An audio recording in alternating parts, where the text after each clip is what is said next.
Esse é o Ancapsu e nós vamos falar agora sobre a situação da Ucrânia. Hoje, dia 8 de março de 2023, são 8 horas da manhã aqui no Rio de Janeiro, 1 hora da tarde lá em Kiev, no momento que eu gravo esse vídeo, e os ucranianos atingiram um quartel-general de tropas russas ali na região de Berdiansk, no sul da Ucrânia. Parece que foi uma noite bem movimentada por lá. A situação em Bakhmut parece estabilizada. O Zelensky disse que Bakhmut é importante, senão isso vai abrir a possibilidade de ataque contra Sloviansk e Kramatorsk. Os russos não conseguiram de fato avançar em nenhum ponto e os ucranianos recuperaram uma boa parte do território, empurrando os russos por mais de 1 quilômetro, liberando um pouco mais a estrada O0506. No sul de Bakhmut também teve avanço ucraniano. Mas as notícias mais interessantes não têm a ver com a linha de frente, porque, como eu disse para você, está em época de lama lá na Ucrânia, pouca coisa acontecendo. Uma investigação de um jornalista alemão revela que um grupo pró-Ucrânia teria feito a sabotagem do Nord Stream. Então, um grupo de 6 pessoas alugou um barco, pegou equipamento de mergulho, desceu ali no Nord Stream, botou bomba e explodiu isso daí. Cara, é uma história tão legal que eu queria que fosse verdade mesmo. Acho que dá pra fazer um filme bacana com isso, né? O poder do indivíduo contra polícias e exércitos e coisa e tal, no meio do Mar Báltico, durante uma guerra, com com um exercício da OTAN na época, um monte de barco militar, de patrulha e coisa e tal. Os caras botaram uma lanchinha ali e explodiram um gasoduto, né? Quase tenho vontade que seja verdade isso, mas o mais provável é que não seja verdade de fato, que isso daí seja só mais um jornalista aí pago por Moscou para criar narrativas fantasiosas em cima disso, né? Protestos explodiram em Tbilisi, na capital da Geórgia, esse país aqui, quando o parlamento, que tem maioria pró-Rússia, aprovou uma lei sobre agentes estrangeiros. Essa lei é muito parecida com uma lei que tem na Rússia e que basicamente permite prender qualquer um que se opõe ao governo, porque a lei classifica qualquer pessoa que critique o governo como um agente estrangeiro e que, portanto, pode ser imediatamente preso de forma cautelar, sem devido processo legal, sem nada. Mais ou menos o que o Alexandre de Moraes faz aqui no Brasil, né? A Geórgia é outro país que você sabe tem esse mesmo dilema, é um país que quer se afastar da Rússia, quer se integrar com a Europa, e da mesma forma a Rússia usou o expediente de criar repúblicas separatistas, entre aspas, né? Que na verdade não são repúblicas separatistas nada, são tropas russas que são enviadas para a região para tentar controlar a situação política lá no momento que estava mais tendente para a Europa. Hoje em dia a maioria do parlamento é pró-Rússia, embora o presidente seja pró-Europa. Será que esses protestos enormes que estão acontecendo lá em Tbilisi vai ser o Euromaidan da Geórgia? Vamos falar sobre esses e outros assuntos em detalhes. Essas notícias foram sugeridas por Todo Bom, Felipe Barros C e várias outras pessoas. Obrigado aí ao pessoal que sugeriu a notícia, obrigado a você que está assistindo o nosso vídeo. Se você gosta do nosso conteúdo, por favor, deixe o seu like e se inscreva aqui no canal, né? Pois bem, vamos começar aqui por uma informação que não tem muita importância, mas que pode significar alguma coisa, né? O Ministério do Interior lá da Rússia pegou fogo no terceiro andar, ali na região do prédio, pegou fogo, um monte de documento, um monte de coisa, né? A gente fica imaginando o que foi, que realmente foi esse incêndio aí por trás, né? Mas até que a situação não é tão ruim, porque a informação inicial é que teria sido o Ministério da Defesa, que fica ali próximo desse mesmo endereço, que teria pegado fogo, mas não. Foi o Ministério do Interior na Rússia que pegou fogo, provavelmente algum corrupto querendo esconder alguma informação, queimar algum arquivo, esse tipo de coisa normal na Rússia. Bom, os ucranianos explodiram um quartel-general das tropas russas lá em Berdiansk. Isso foi ontem, 1 hora antes do momento que ele postou isso daqui. Ele postou às 5 da tarde, então isso era de madrugada, lá de noite, de ontem para hoje. Uma explosão bastante grande ali na região onde as tropas russas estão aquarteladas em Berdiansk. Berdiansk é essa cidade aqui no sul da Ucrânia. Tem sido muito usada também como uma base para os russos, tanto Berdiansk como Mariupol, e é aquela mesma questão, né? Em tese, Berdiansk não dá para atingir com HIMARS, fica um pouquinho além do limite do HIMARS, né? A distância do ponto de da linha de frente mais favorável para os ucranianos aqui daria uns 95, 100 quilômetros aqui, e daí, como os ucranianos também não podem botar o HIMARS aqui bem na beiradinha, né? Isso é impossível atingir Berdiansk. Então, como é que os ucranianos conseguiram essa façanha, né? Suspeita é que já tem algumas coisas de alcance um pouco maior. O Girkin estava falando sobre a briga do Prigozhin com o Shoigu. Vocês lembram? Ontem a gente relembrou, né, ou falou que o Prigozhin reforçou que, na verdade, aquele problema das munições não estava resolvido, que o grupo Wagner continuava não recebendo munição suficiente ali em Bakhmut, né? Ele havia reclamado muito disso no final de janeiro, aí depois disse que tinha resolvido o problema, mas agora parece que voltou, ou que nunca foi resolvido de fato o problema da quantidade de munição disponível para o grupo Wagner, né? E daí tem essa briga entre os dois aqui, e o Igor Girkin, como se sentiu excluído dessa briga, né, só os dois brigando, ele resolveu dar o pitaco dele nisso daí também, criticando os dois, né? No dia 8 de março, Prigozhin e Shoigu, de forma alegre, informam a população da Federação Russa que eles conseguiram tomar metade de Bakhmut, né?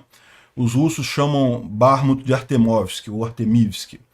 E sem negar toda a coragem e heroísmo dos guerrilheiros do Wagner e dos comandantes, como também das unidades das Forças Armadas Russas adjacentes, eu apenas vou notar que os resultados de mais de 2 meses de um brutal moedor de carne, na forma de tomar apenas metade da cidade, ou seja, uma pequena cidade, metade de uma pequena cidade, é um testemunho de qualquer coisa menos dos talentos militares desses ambos caracteres, né? Infelizmente, eu expresso a confiança de que depois da captura final da cidade, a ofensiva vai dar em nada na frente da próxima área fortificada do inimigo, justamente criada durante esse período em que Bakhmut e Soledar estavam sendo assaltadas, né? Ou seja, que ele está dizendo que essa briga do Prigozhin e do Shoigu, no final das contas, está mostrando o porquê que os russos não conseguem avançar de jeito nenhum. Eles estão tentando tomar Bakhmut desde agosto do ano passado.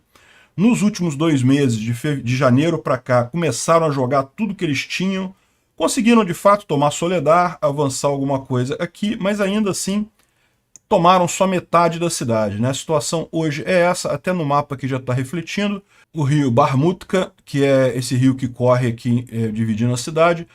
Esse lado de cá, que é o lado leste da cidade, de fato os ucranianos abandonaram, embora ainda exista alguma batalha por lá. E eles estão concentrando os esforços aqui na área central da cidade, justamente porque isso atende melhor aos objetivos dos ucranianos, né? Como a gente sabe, o objetivo deles não é necessariamente manter a cidade, isso é irrelevante. O objetivo é destruir o exército russo, e aqui eles têm uma enorme facilidade. Esse monte de prédios altos aqui, e depois uma área com um rio que é difícil dos russos cruzar, isso daqui vai ser muito fácil para eles ficarem moendo as tropas russas aqui, né? E a gente tem umas boas notícias também de Bakhmut ontem. Olha isso daqui. Isso daqui é um vídeo de ontem, tá? Que mostra que o avião não foi destruído, não. Ó, o aviãozinho tá lá, ó, firme e forte. O aviãozinho símbolo de Bakhmut, né? A gente tinha informação alguns dias atrás que os ucranianos teriam destruído esse avião. Esse avião, ele fica mais ou menos nesse canto aqui, ó. Nesse ponto aqui. Então, em determinado momento, aqui estão conseguindo ver o mouse aqui, em cima dessas áreas laranja aqui, né? Um pouco mais para cima aqui. E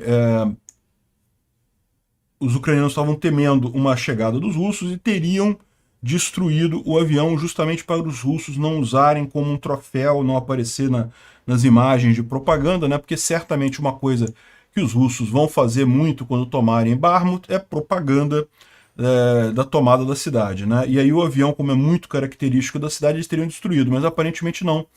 Justamente isso reforça o ponto contrário, ou seja, quando saiu a notícia que o avião tinha sido destruído, eu falei, olha só, isso daí é mais uma notícia de que indica que os ucranianos estão saindo de Bakhmut. Se o avião não foi destruído de fato, indica o contrário, que eles provavelmente não estão saindo mesmo, né? Estão ficando aqui.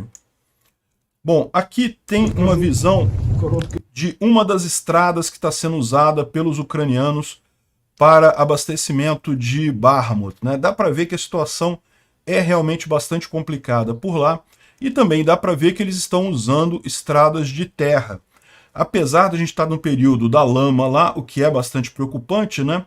Mas eles estão usando essas estradas de terra ali na região, ao invés daquelas estradas mais conhecidas, né? A T0504 e a O0506, né?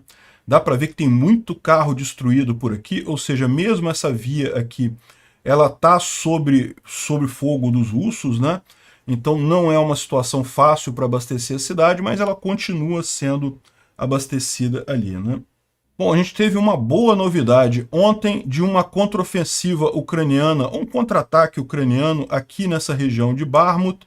Então repara, essa via aqui ó, é justamente a via O0506, que é uma das vias importantes de chegada e saída de Bakhmut, e havia, de fato, os russos haviam chegado muito próximos daqui, então os ucranianos fizeram um contra-ataque aqui nessa região, justamente para alargar essa faixa de controle ucraniano aqui sobre essa via, chegando um pouco mais próximo de Yardne.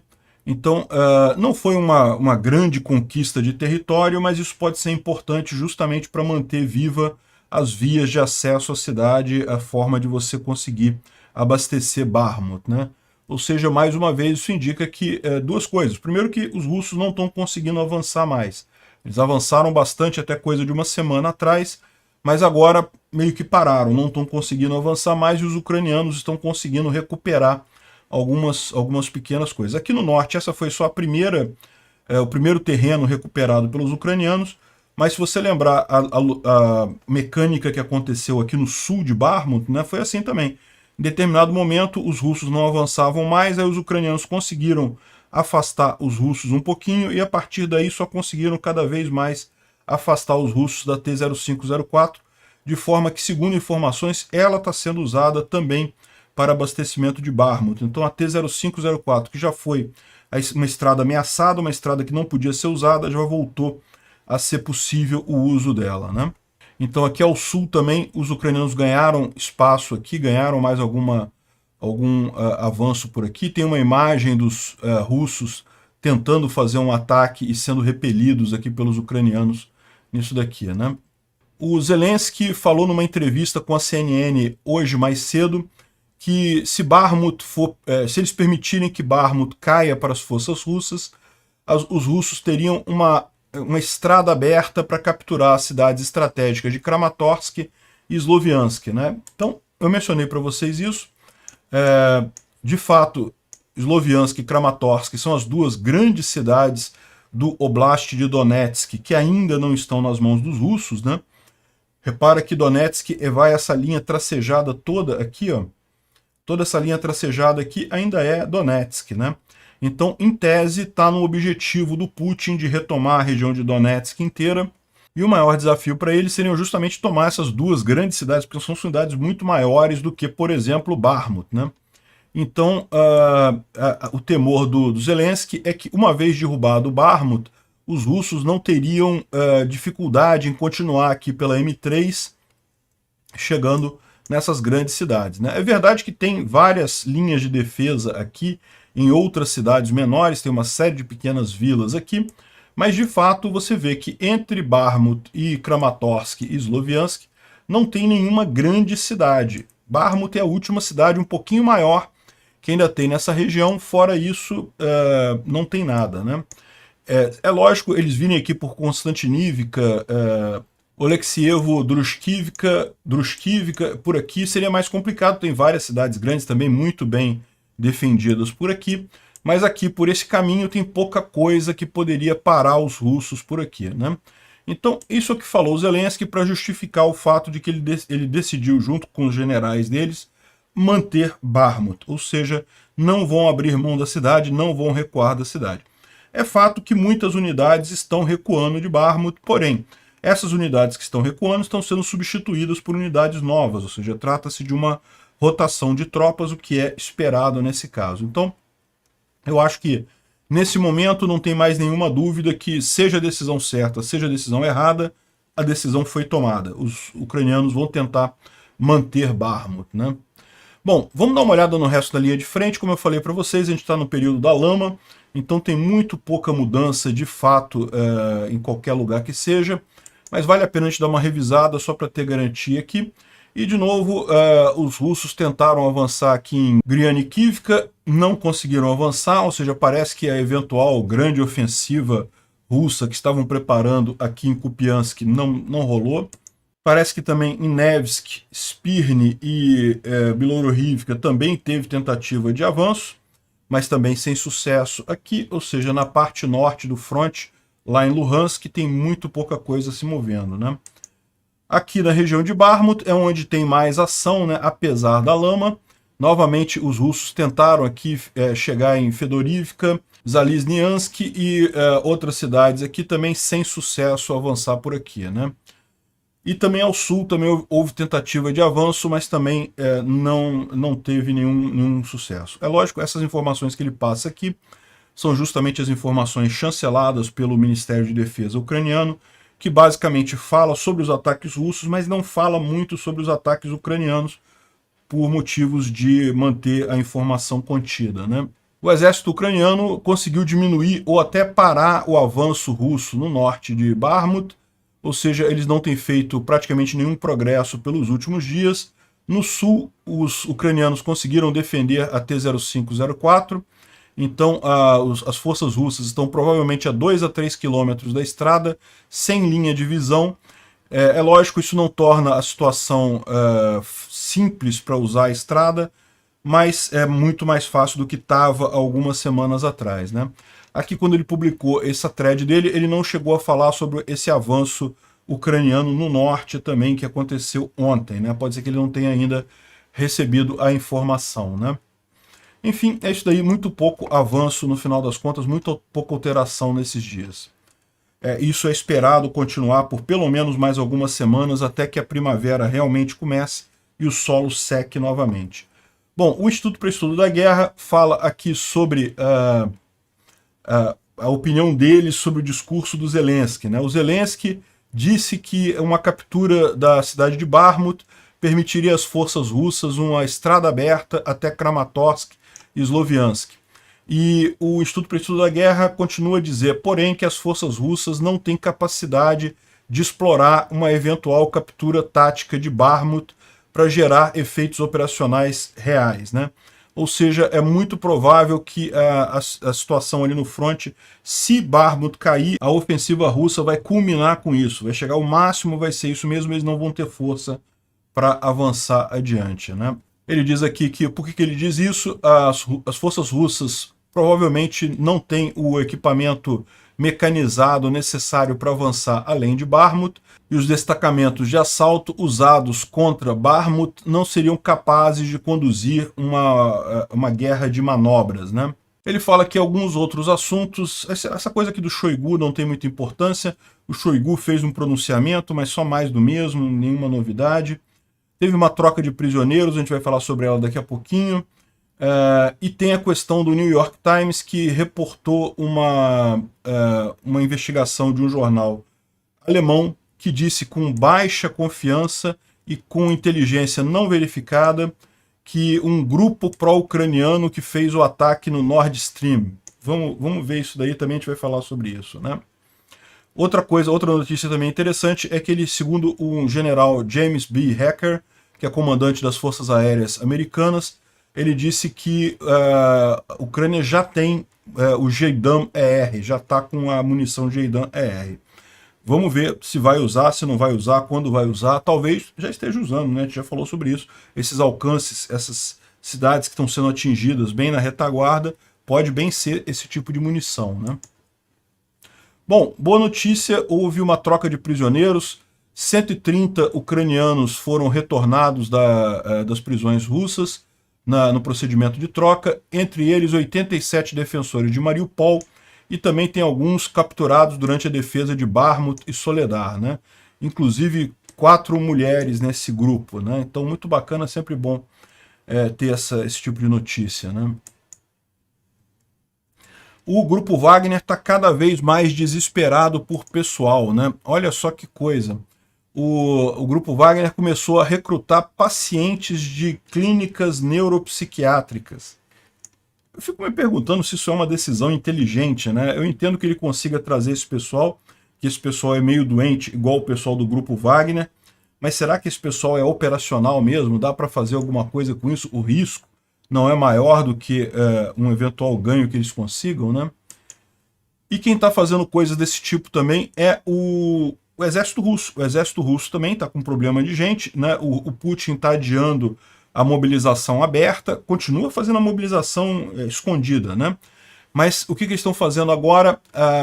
Cortes em toda a Rússia, tribunais em toda a Rússia, estão garantindo liberação de pessoas de sentenças de prisão para homens condenados por ofensas de baixo nível, né, de baixa severidade, se eles concordarem em ir lutar na Ucrânia. Ou seja, você foi condenado, sei lá, por roubo, furto, alguma coisa, o juiz vira para você, olha, ou você vai para a cadeia, ou a gente dá a possibilidade de você se alistar no exército e lutar na Ucrânia, né?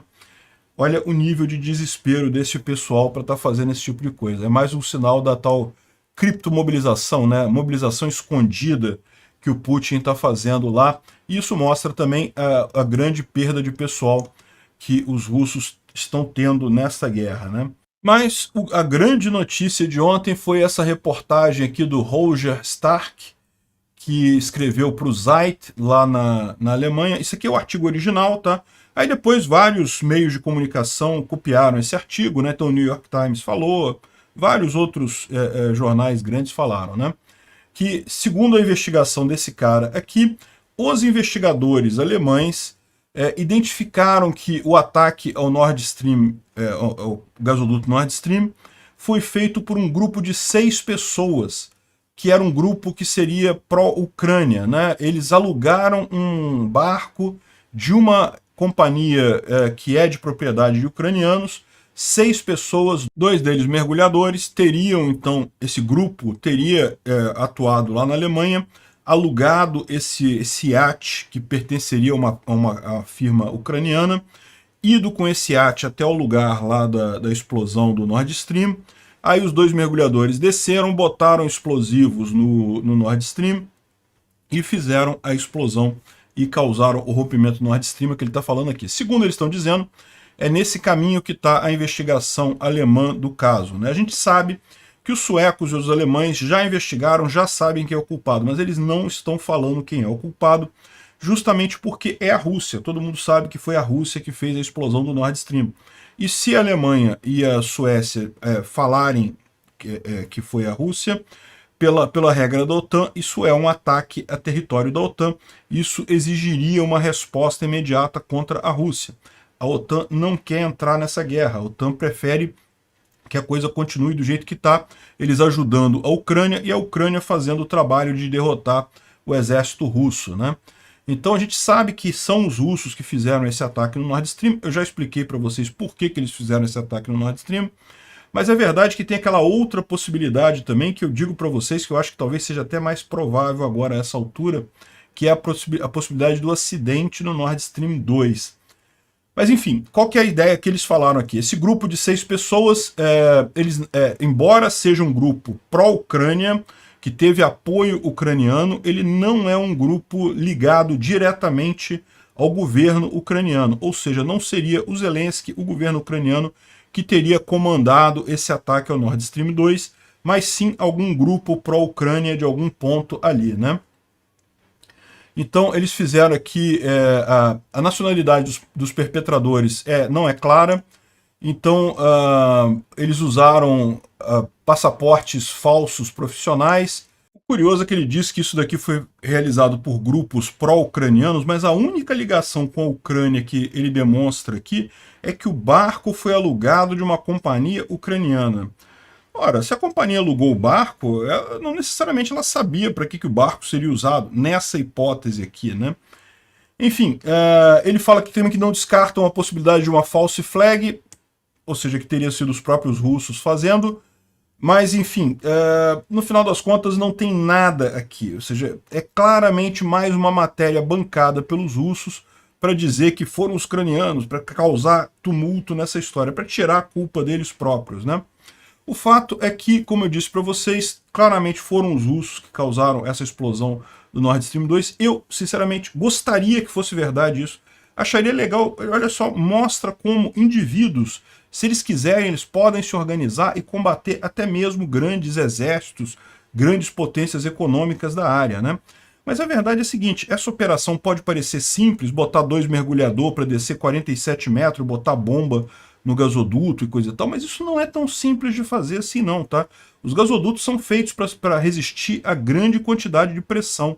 Então, não é qualquer bombinha, qualquer cabeça de dinamite que você bota ali que você explode um gasoduto. Isso tem que ser muito estudado, isso requer uma tecnologia grande, requer uma quantidade grande de explosivos para fazer isso daí, né?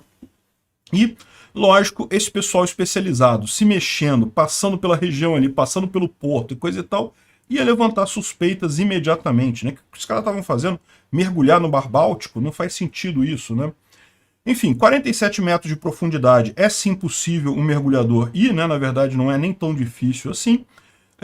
Então, não precisaria de equipamento mais sofisticado para mergulho. Realmente, praticamente dá para fazer isso com um mergulhador amador. Eu já mergulhei mais profundo do que isso.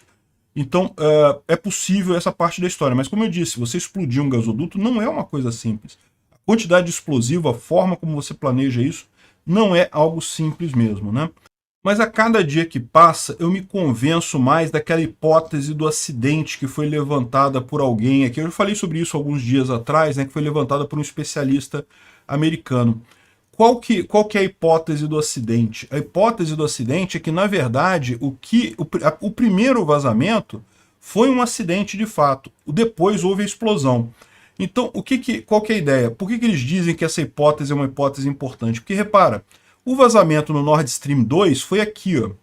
No Nord Stream 1 foi aqui. Foram os dois aqui, um do lado do outro. Agora para pensar. Se você for um país, ou mesmo um grupo de 6 pessoas que quer explodir o Nord Stream, o gasoduto, por que você faria isso aqui? Por que não aqui? Aqui é muito mais lógico, os dois estão juntinhos aqui, você faz um mergulho só, já prepara toda a coisa ali, né? Por que fazer um aqui e outro aqui? Não tem muita lógica esse tipo de coisa, o fato de serem separados isso daqui. Além disso, o Nord Stream 2, apenas uma linha foi afetada. O Nord Stream 2 são 2 linhas em conjunto. O Nord Stream 1 também são 2 linhas menores, as duas foram afetadas. O Nord Stream 2 foi só uma linha que foi afetada aqui nessa região. E aí que fica a grande questão, por que isso, né? Então, essa hipótese do acidente, e é corroborada por especialistas nessa área, diz que qual que é o problema? O Nord Stream 2, ele nunca foi usado. Ele chegou a ser pressurizado para ser usado, mas nunca foi usado de fato. E com isso, você pode ter o problema, se você mantém gás no gasoduto parado por muito tempo, isso pode causar expansão e contração e até, eventualmente, uma ruptura em algum ponto ali da linha. Então pode ter acontecido exatamente uma ruptura aqui. Esse ponto aqui foi um ponto que, quando o gasoduto foi colocado, o navio enfrentou dificuldades, então ele teve que fazer várias manobras ali, tinha uma tempestade na região, então isso pode ter danificado um pouco o gasoduto, de forma que, quando a pressão subiu muito, aquele ponto era o ponto mais fraco, acabou vazando, né? Aí você fala, pô, mas o que isso aqui tem a ver com isso daqui, né? E aí a história é muito simples, é que os russos tinham colocado explosivos no Nord Stream 1. Os russos planejavam explodir o Nord Stream 1 perto do inverno lá no hemisfério norte, justamente para chantagear a Europa, dizer que, não, vão ficar sem gás no inverno. A única alternativa que vocês têm é liberar o Nord Stream 2 e fazer acordo com a gente, fazer acordo com a Rússia e coisa e tal. Então eles queriam justamente pressionar a Europa, porque veja, o Nord Stream 2 já estava pronto e a Europa não aceitou, justamente por sanções à Rússia, né? Então a Rússia queria forçar isso, acaba com o Nord Stream 1, que é pequenininho, que é muito menor do que o 2, e obriga os europeus a usarem o 2, explodindo o 1. Só que aí o que aconteceu? Como teve o vazamento Nord Stream 2, os russos perceberam que os europeus iriam fazer uma inspeção nisso daqui. É lógico que iriam fazer uma inspeção. Não tem alternativa, você tem um vazamento desse tamanho, você vai fazer uma inspeção aqui. E aí eles sabiam que iriam encontrar as bombas russas no Nord Stream 1, então eles viram a única alternativa que eles tinham era detonar imediatamente as bombas no Nord Stream 1 antes do prazo. Eles pensavam em fazer isso no inverno, ou no começo do inverno. Acabaram fazendo isso em setembro, né? Então, olha, cada vez mais que eu penso nessa hipótese, me parece a hipótese mais adequada nessa história, né? Enfim, isso daqui tá na cara que é jornalista pago pela Rússia. Bom, temos algumas boas novidades aqui na Ucrânia. Olha só, a imprensa russa está falando que a Ucrânia começou a usar o Green 2, o míssil balístico com alcance de 300 a 500 quilômetros, desenvolvido pela própria Ucrânia e que poderia destruir a ponte da Crimeia, né? É uma arma que a Ucrânia está trabalhando no desenvolvimento dela, ainda não foi totalmente desenvolvida, mas pode ser que com a guerra eles tenham reforçado a urgência da coisa e a empresa que produz a arma acabou concluindo a fabricação dela. Então ela já estaria sendo usada pelos ucranianos. Ela pode atingir a ponte da Crimeia e pode atingir até Moscou, né? Agora, segundo diz o pessoal aqui, não tem nenhuma evidência que os ucranianos estejam usando essa arma, mas sim existe a possibilidade. A gente viu um recente ataque lá na Crimeia, que os ucranianos atingiram realmente uma região da Crimeia, causando um enorme cratera no chão. Ou seja, aquilo ali não é coisa pequena que atingiu lá. Pode ser um míssil desse tamanho aí, pode ser algo nesse sentido, né? De novo, a gente está vendo alguns ataques ucranianos em Berdiansk, Mariupol, que antes não aconteciam mesmo com o HIMARS, justamente porque ficavam no limite do alcance do HIMARS, e daí, ou seja, talvez os ucranianos estejam usando esse Green 2 para isso, né? É uma possibilidade. E a grande vantagem é que, como é uma arma desenvolvida pela própria Ucrânia, não existe aquela limitação que os ucranianos concordaram com os americanos de não usar o HIMARS em área russa. Então, existe esse acordo e, de fato, os ucranianos não usam os HIMARS para atingir depósitos de munição e tropas russas no interior da Rússia, mas isso se aplica apenas a armas americanas, apenas ao HIMARS. Isso daqui, meu amigo, pode mandar lá em Moscou de boa. Olha que curioso, né? A Austrália está mandando para a Ucrânia um Corvo, que é um drone de papelão. Diz que é baratíssimo isso daqui. E a ideia é justamente que ele é um drone como outro qualquer, funciona muito bem, dá para usar para vigilância, para mandar bomba, para fazer um monte de coisa. E como é de papelão, ele não é identificado por muitos sistemas de identificação de aeronaves, né? Ou seja, a parte metálica dele é muito pequena, o resto todo é papelão, né? Então, ou seja, acaba não aparecendo nos radares, não aparecendo nos mecanismos de detecção de drones, né? Então é baratíssimo.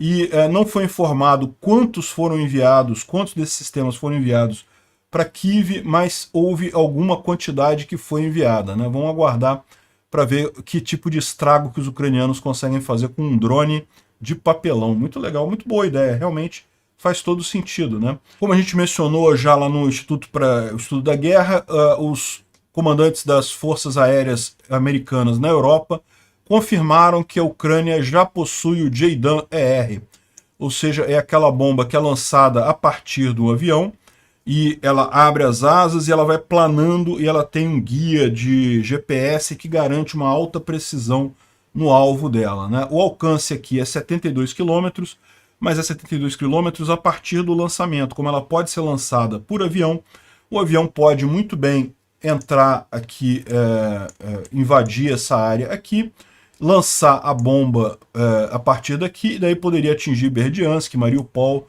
onde quer que seja, né? Isso dá realmente um alcance maior para esse tipo de arma.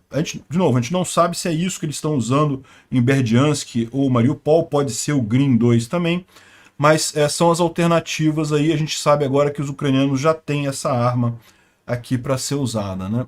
Os militares americanos também estão tentando uma forma de adaptar o míssil AIM-120, que é um míssil de médio alcance ar para ar, né? Ou seja, de um jato lançar contra outro jato ou contra mísseis, que são projetados para os jatos ocidentais, como por exemplo o F-16. Eles estão vendo se conseguem montar esse míssil nos MiGs ucranianos, né? Então aí é mais uma boa arma que os ucranianos podem ter, embora seria mais fácil trazer os F-16, muito mais fácil, aqui já ajuda mais um monte de coisa. Mas enfim, não deixa de ser uma boa notícia. Outra coisa interessante que aconteceu ontem, o Lukashenko deu uma entrevista para um jornal lá de Belarus e confirmou que houve danos no A-50U, né? A gente ficou com essa dúvida porque a gente viu que foram usados drones comerciais, drones pequenos para fazer o ataque, Então muita gente ficou com aquela questão, será que realmente danificaram o avião? E ele confirmou, sem querer na entrevista, que de fato, e acusou os serviços de espionagem ucraniano de ter feito a sabotagem, coisa e tal, xingou o Zelensky, né? Mas isso daí, quem se importa, né? O importante é que ele, de fato, confirmou que houve danos no A-50U, né? Mais uma boa notícia, a Coreia do Sul oficialmente aprovou a exportação do CRAB, dos obuses móveis, né? CRAB com componentes sul-coreanos da Polônia para a Ucrânia. O CRAB é esse obus móvel aqui, né, blindado. Lembra, isso daqui não é um tanque, ele não é feito para ir lá na linha de frente, ele tem uma blindagem, lógico, mas não é uma blindagem tão forte assim. Ele fica mais na retaguarda, mas justamente essa arma dele aqui é muito mais potente do que uma arma de um tanque normal. Então consegue disparar projéteis muito mais fortes, né? Então ela fica um pouco mais na retaguarda, atingindo a retaguarda do inimigo. É uma arma muito usada. Aliás, já está sendo usada na Ucrânia, tá? O CRAB polonês já está na Ucrânia. Só que o que ele estava até agora, ele tinha sido retirado os componentes sul-coreanos, porque não havia essa licença de exportação. Agora, com essa licença, a Polônia pode enviar o CRAB completo com todos os equipamentos, isso vai ser algo bastante positivo, né? Bom, mas parece que o grande desafio nessa história toda vai ser a produção de munição. Os ucranianos estão usando uma média de 110 mil munições de artilharia de 155 milímetros por mês. Então, isso é um quarto do que os russos usam, diga-se de passagem. Mas os ucranianos estão pedindo por 250 mil artilharias por mês da União Europeia. Isso daí é um problema, porque a produção é muito baixa. Então, os americanos e os europeus estão aumentando a produção desse tipo de cartucho.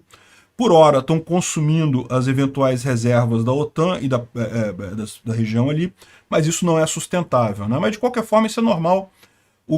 Isso acontece em toda guerra. Tem até um dito aqui que o pessoal colocou aqui embaixo, do Churchill, né, que ele dizia que a história da produção de munição. No primeiro ano da guerra, muito pouco. No segundo ano, mais um pouco, alguma coisa, mas não muito. O terceiro ano, quase tudo que você precisa. E do quarto ano em diante, mais do que o que você precisa. Então é normal você viver do estoque num primeiro momento, né, mas é lógico, a produção tem que ser aumentada para compensar isso daí. E outra coisa, se a Ucrânia está pedindo para dobrar a quantidade de munição que ela vai ter dos 155 milímetros, é possível que eles estejam preparando algum avanço significativo, né? Grandes protestos estão aconteceram ontem em Tbilisi, lá na Geórgia, que é a capital da Geórgia, né? O pessoal aqui, muito bacana, deixa eu tirar o som aqui para não ficar muito alto. A polícia tentando controlar os manifestantes com jatos de água, mas o manifestante ali com a bandeira europeia, né, indicando mais ou menos a mesma coisa que aconteceu na Ucrânia, do Euromaidan, o interesse das pessoas ali de se unir para a Europa, se afastar da Rússia, se afastar desse mundo de violência e coisa e tal, e o pessoal continua com a bandeira ali mesmo, olha só, que bonito isso, né? O pessoal se apoiando ali para o canhão de água não conseguir derrubar a bandeira, né? Muito bacana mesmo o protesto do pessoal. O pessoal fazendo força ali para não deixarem a bandeira ser destruída. Esses jatos de água são muito fortes, tá? Realmente é feito exatamente para isso, né? Realmente impressionante a bravura do povo lá da Geórgia, o quanto que eles querem isso, né? Mas como é que começou esses protestos? Esses protestos começaram porque o parlamento da Geórgia, olha só os guardas tudo com medo ali, ó.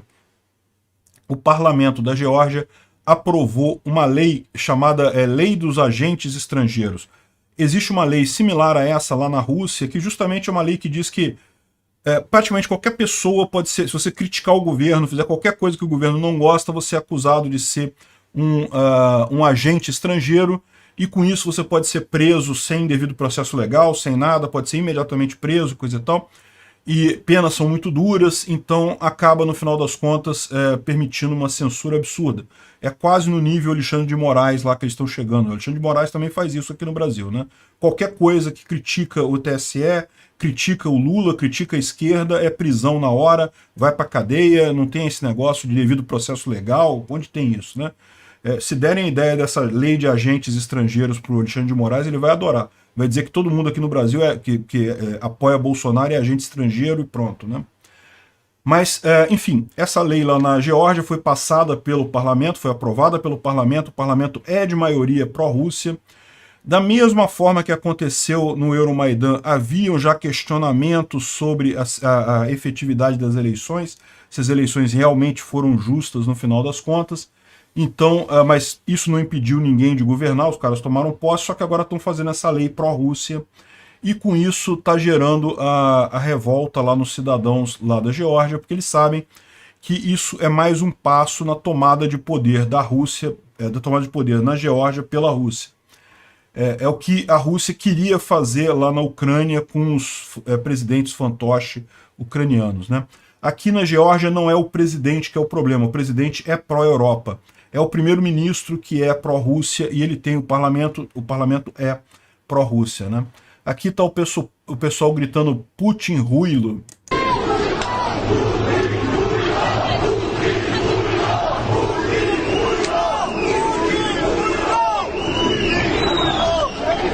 Putin ruilo é puto, alguma coisa do gênero, assim. Enfim, é um xingamento contra o Putin que é muito usado por todo mundo, pelos ucranianos, pelos georgianos.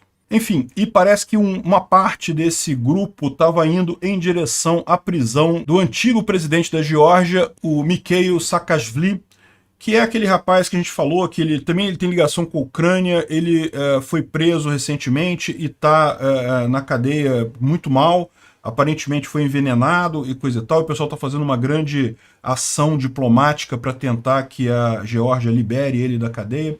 Enfim, é esse rapaz aqui que ele tá, hoje em dia a imagem dele é muito pior, né? Aí o pessoal está perguntando, será que isso daqui é um momento Maidan na Geórgia? Porque também os protestos Maidan, uma das coisas que eles fizeram foi ir contra a candidata a presidente lá na Ucrânia, né? Que foi presa depois da eleição, que foi vencida pelo Yanukovych, né, que era o fantoche do Putin lá, e aí a Timoshenko, que era a candidata pró-Europa, perdeu por pouquinha coisa, tipo o Bolsonaro-Lula, pouquinha coisa de diferença ela perdeu, apesar de no primeiro turno a soma dos candidatos pró-Europa dar mais de 60% dos votos, no segundo turno ela teve menos de 50% dos votos, e o Yanukovych pró-Rússia teve mais de 50%. Muito estranha essa história da eleição, mas de novo, o cara tomou posse, foi eleito, tomou posse, coisa e tal. Quando foi em 2014 que ele começou a fazer essas brincadeiras também de aprovar leis, o pessoal fez o Euromaidan, e daí, nesse meio tempo, a Timoshenko foi presa. Igual eles planejam prender o Bolsonaro aqui, né? Eles prenderam a Timoshenko e aí isso acabou gerando a revolta. Uma das coisas que o pessoal fez foi tentar liberar ela da cadeia durante o Euromaidan. No final das contas, ela acabou sendo liberada da cadeia, sim, mas só depois da conclusão de todos os protestos lá da Euromaidan, depois que o Yanukovych fugiu para a Rússia, né? Realmente protestos enormes e, segundo o general SVR, o Putin está muito preocupado com isso porque ele simplesmente não vê como ele possa ajudar a situação na Geórgia. Ele não tem força, ele comprometeu toda a força russa na Ucrânia, não tem o que fazer ali, né? Essa aqui é a imagem do Saakashvili, aqui antes, em 2021, e agora em 2022, que ele está na cadeia depois de ser envenenado e coisa e tal. Enfim, a situação está complicada ali na Geórgia. Pode ser que a Geórgia esteja usando justamente esse momento que a Rússia não consegue fazer nada, porque está se destruindo lá na Ucrânia, para fazer o seu momento Maidan. É uma boa coisa. Tomara que tome de volta também as, entre aspas, repúblicas separatistas aqui da Abcásia e a Ossétia do Sul aqui, que da mesma forma que aconteceu com a Ucrânia, foi a mesma coisa. Nunca teve movimento separatista de fato. Ah, tem uma meia dúzia de maluco que queria se separar da Geórgia e se integrar com a Rússia. Cara, meia dúzia de maluco tem em tudo quanto é lugar para todas as pautas que você quiser. Ter um movimento separatista é outra coisa diferente. O que aconteceu aqui também foram os russos infiltrando militares, infiltrando tropas russas ali para criar esse movimento separatista e fazer manter uma forma de controle da Rússia sobre a Geórgia, né? É o mesmo truque que eles tentaram agora, estão tentando aqui no Donbás, mas não vão conseguir também. Talvez isso daqui acabe representando o fim dessa política russa absurda de intervenção. Obrigado por assistir o vídeo até o final. Além de curtir, compartilhar e se inscrever no canal, considere se tornar patrocinador com valores a partir de R$ 1,99. Clique no botão Seja Membro abaixo para saber as condições e vantagens de patrocinar o canal. Mais informações sobre o nosso projeto, visite nossos sites indicados na tela.